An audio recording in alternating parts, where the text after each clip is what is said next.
Manje muZimbabwe mave kuda kutoti ugare uri munhu anogona kuroya kana kuti sekuru vanoko vanofana kunge vachigona kuroya nekuti zvave kuitwa nehurumende yeZANU-PF zvanika kutodherera vanhu kuziva kuti hapana kana zvavanotiita. Hazvina kumira zvakanaka. Ndasangana nenyaya panapa because the government has started punishing villagers who drill bores without first registering with the sub-catchments councils, with the latest happening under the Umnguzu Rural District Council in Matabeleland North Province. Donya iri kuitika pokuti hurumende yave kuda kutotanga kuda kutopfidzisa vanhu vese vari kutaura kuti zvoni vakagadzira mabhoho avo vasina kunge vataurirana nehurumende kana kuti nekanzuru.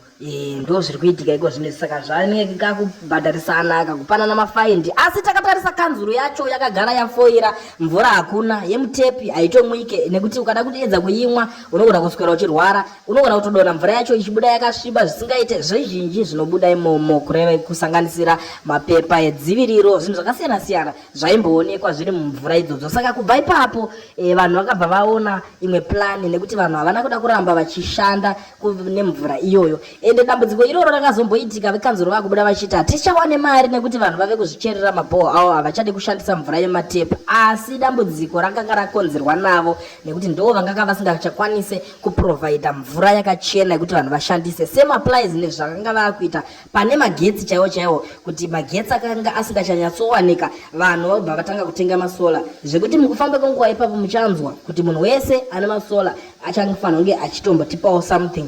Ndo zvavakajaira kungotora mari dzevanhu, asi kuti vachishandira mari idzodzo back ndo zvinhu zvinenge zvichivanetsa. Saka nhasi panapa nyaya iri kutsviriridza, vari kutera vanhu vese vakachera mabhoho kuti vave kuzviwanira clean water yavo vega, asi ivo ndo vakatadza kupa vanhu clean water. Zvakaoma vedu we zvinoitika mutipot country yedu yeZimbabwe.